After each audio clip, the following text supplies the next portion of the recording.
Yo creo que la pertinencia de mi libro es que trata justamente acerca de un tema que no ha sido resuelto hoy, que son los derechos humanos. Se ha hablado mucho de los derechos humanos, pero en realidad lo que yo trabajo en este libro es justamente rastrear la trayectoria de en qué sentido, desde la Revolución Francesa en 1789, la incorporación de los derechos humanos a la Declaración de los Derechos del Ciudadano, no se incorporaron de la manera en que tenían que hacerlo. ¿Esto qué quiere decir? Significa que se escribió toda una larga lista de principios, pero lo único que no se tomó en cuenta fue al ser humano.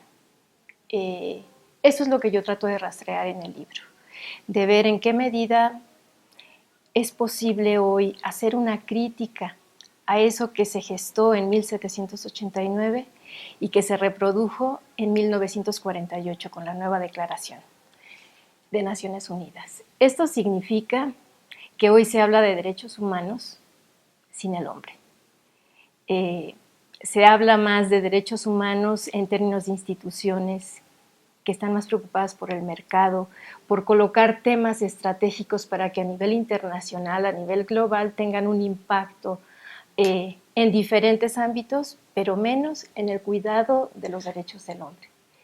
Lo que yo hago en el libro es justamente presentar un diagnóstico en términos de qué es lo que ha provocado este desinterés por los seres humanos en los derechos humanos. Para eso rastreo desde el diagnóstico planteado por Hannah Arendt hasta llegar a Sheila Ben-Habib.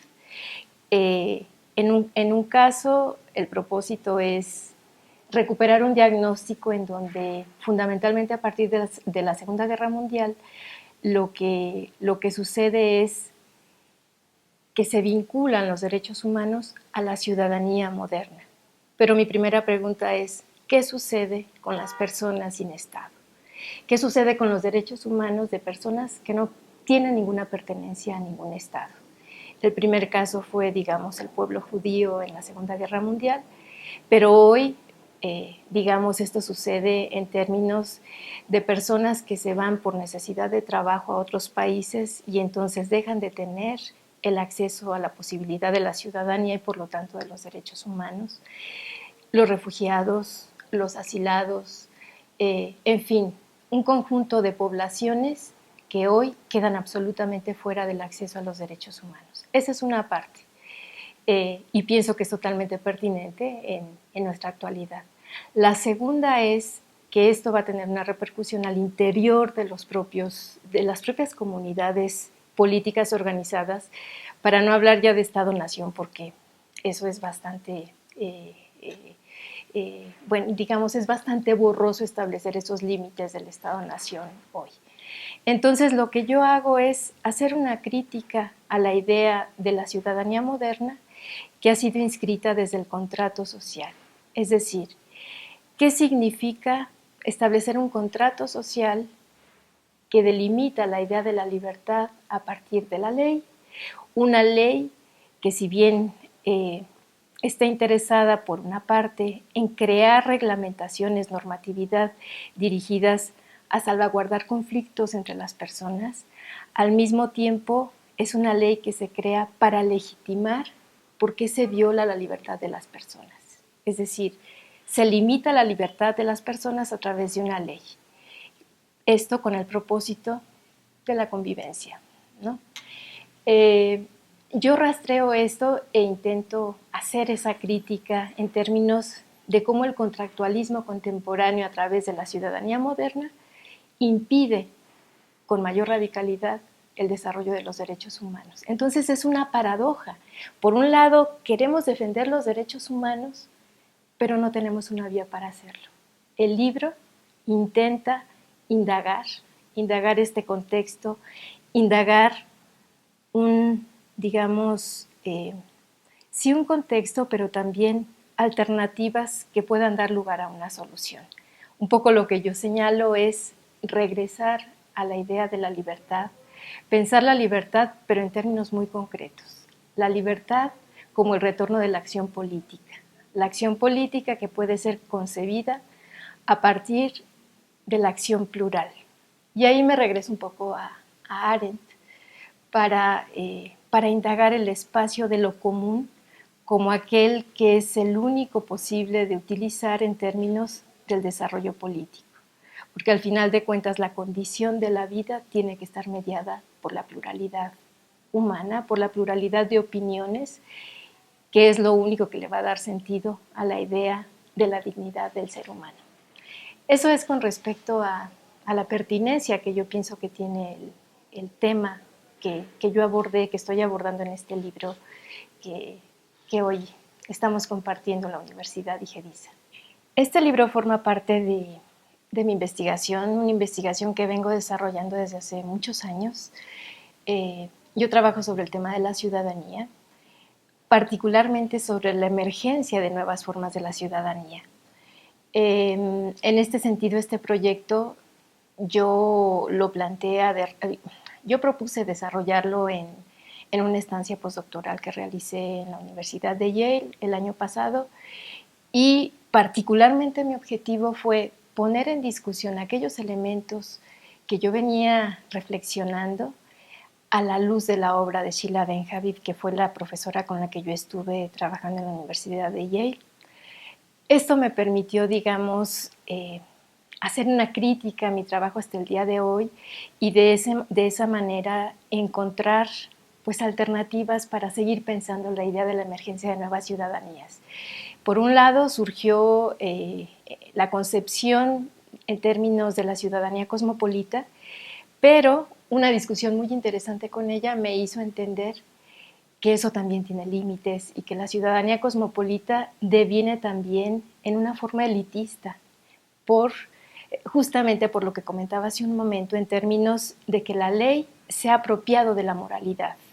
Y en ese sentido, en el momento que se judicializa el proceso un proceso de derechos humanos, por ejemplo, en ese momento lo toman solamente algunas ONGs, discuten las temáticas solamente unas ONGs con parlamentos internacionales, y la gente que fue lastimada en sus derechos queda totalmente hecha a un lado. Entonces, ir combinando la idea de la ciudadanía con la emergencia de nuevas ciudadanías y con los límites de las nuevas ciudadanías, pues definitivamente fue uno de los objetivos de este proyecto, que es una de las aristas, digamos, de las salidas de un gran proyecto que en efecto tiene muchos antecedentes y espero que tenga mucho futuro.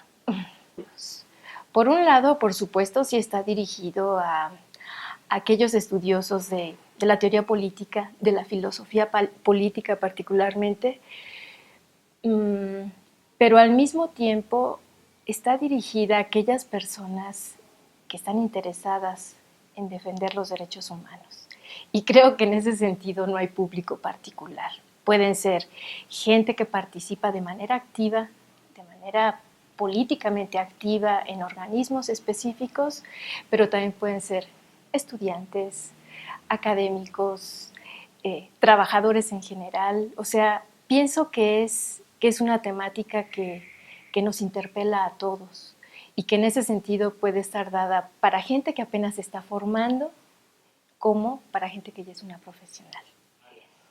Yo creo que el libro se conecta con diferentes áreas, con varias áreas. Yo pensaría con el derecho, o sea, pero con un derecho crítico, o sea, requiere de la relación, de la reflexión desde el derecho, pero en diálogo con la filosofía política.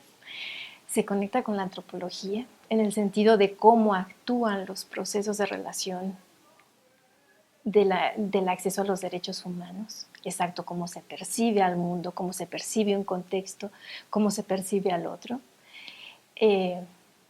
Pienso que está muy relacionado obviamente con la sociología, ¿no? Porque trata el orden en términos de las instituciones, o sea, cómo las instituciones de pronto son tan rígidas que se olvidan que están constituidas por seres humanos. Entonces sí pienso que interroga, es un libro que interroga, más que decir si tiene vínculo con otras disciplinas, interroga esas otras disciplinas, o sea, pone en cuestión los principios de esas otras disciplinas.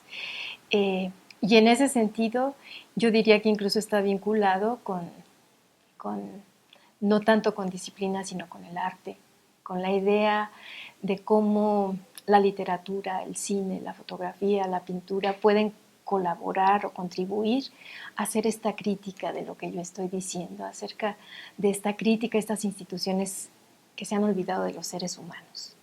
Está todo presente menos el hombre. Entonces, no sé, pienso que está vinculada como en muchos ámbitos disciplinarios, pero más en el aspecto crítico y del diálogo de constructivo, para llamarle de alguna manera.